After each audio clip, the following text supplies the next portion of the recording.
Número 3, aí dentro da introdução, quais as principais dúvidas entre os crentes de Corinto que os fez escrever o apóstolo Paulo a fim de se esclarecerem sobre esses assuntos. Então nós vamos ver aí a nossa leitura bíblica dessa lição para você entender que o apóstolo Paulo escreve aos Coríntios respondendo a uma carta que eles haviam enviado, fazendo perguntas a respeito então desse tema casamento, celibato, né? Nós vamos ver isso então. Vamos ver a nossa leitura bíblica em classe então. 1 Coríntios, capítulo 7, versículo 1 ao versículo 5, versículo 7, versículo 10, versículo 11. Ora, quantas coisas que me escreveste, bom seria que o homem não tocasse mulher, mas, por causa da prostituição, cada um tem a sua própria mulher, e cada uma tem o seu próprio marido. O marido pague à mulher a devida benevolência, e da mesma sorte a mulher ao marido. A mulher não tem poder sobre o seu próprio corpo, mas tem o marido. E também da mesma maneira o marido não tem poder sobre o seu próprio corpo, mas tem a mulher. Não vos defraudeis um ao outro, senão por consentimento mútuo, por algum tempo, para vos aplicares à oração, e depois ajuntai-vos outra vez, para que Satanás vos não tente pela vossa incontinência. Porque quereria que todos os homens fossem como eu mesmo, mas cada um tem de Deus o seu próprio dom, um de uma maneira e outro de outra. Todavia os casados mando não eu, mas o Senhor, que a mulher se não aparte do marido. Se porém se apartar, que fique sem casar, ou que se reconcilie com o marido, e que o marido não deixe a mulher. Glória a Deus. Então essa é a palavra de Deus, a leitura dessa lição. Vamos então ao nosso questionário, continuar estudando nosso questionário. Então, quais as principais dúvidas aí entre os crentes de Corinto que os fez então escrever o apóstolo Paulo a fim de se esclarecerem sobre esses assuntos? As principais dúvidas eram sobre o casamento e o relacionamento familiar em geral, além de falar, é claro, sobre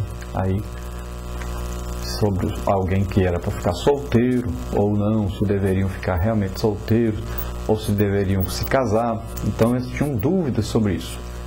Alguns eram casados e aceitaram Jesus e agora pensavam, e agora eu tenho que deixar o outro, porque o outro não é crente, então eu tenho que deixar o outro, tenho que separar. Outros diziam o seguinte: bom, nós nos casamos, vamos começar uma vida nova, então a partir de hoje é melhor então que os filhos aceitem Jesus, ou então nós vamos ter que mandar os filhos embora, porque eles não são crentes. Então Paulo diz que aí os filhos, né, que não são crentes, ou o marido que não é crente, é santificado pela mulher que é crente. Ou seja, vão ter mais oportunidades de aceitar Jesus por causa do testemunho dessa mulher que é crente dentro desse lar. Não está dizendo que eles vão ser salvos por causa dessa mulher. Então nós vamos ver aí, dentro da nossa lição, continuando a falar dessa lição, mais detalhes nesse assunto.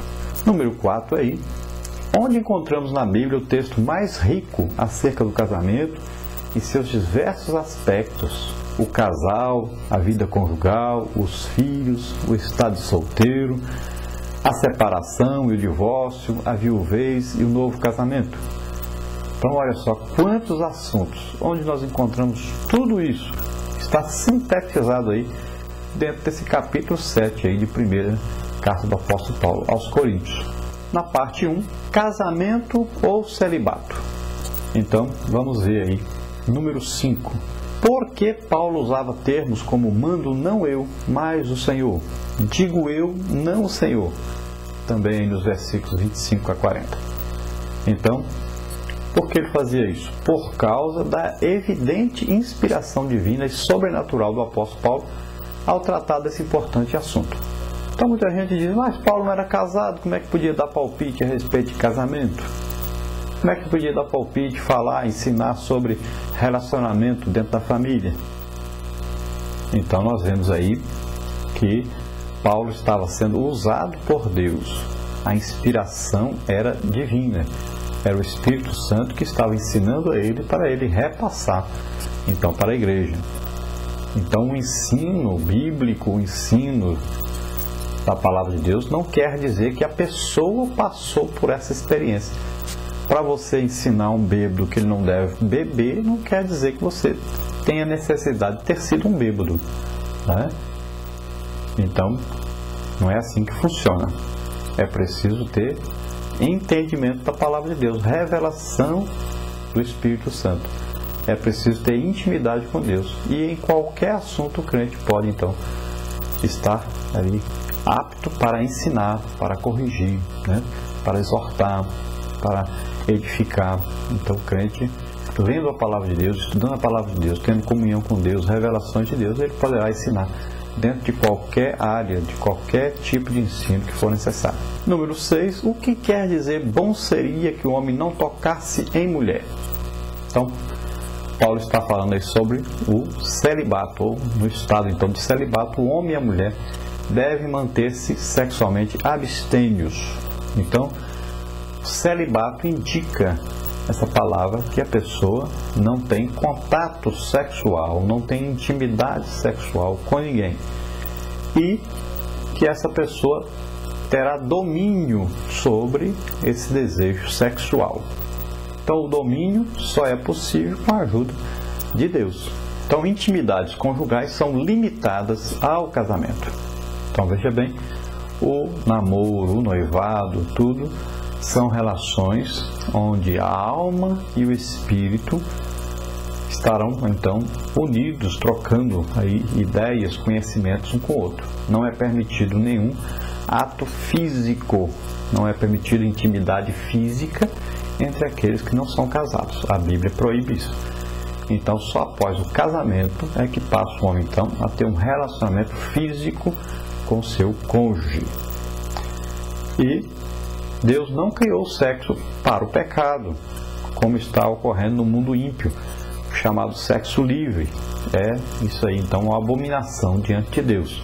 O sexo fora do casamento é pecado e não existe esse sexo livre na Bíblia. Todo sexo cometido antes do casamento é pecado.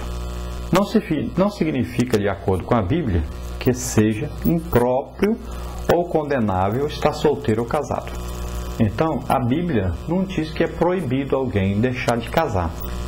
E a Bíblia também não diz que é proibido casar. Então, a Bíblia, pelo contrário, estimula o casamento. E sempre nós vamos ver na Bíblia o ensino de que o homem deve se casar. Inclusive o obreiro, o apóstolo Paulo aconselha que deve ser casado.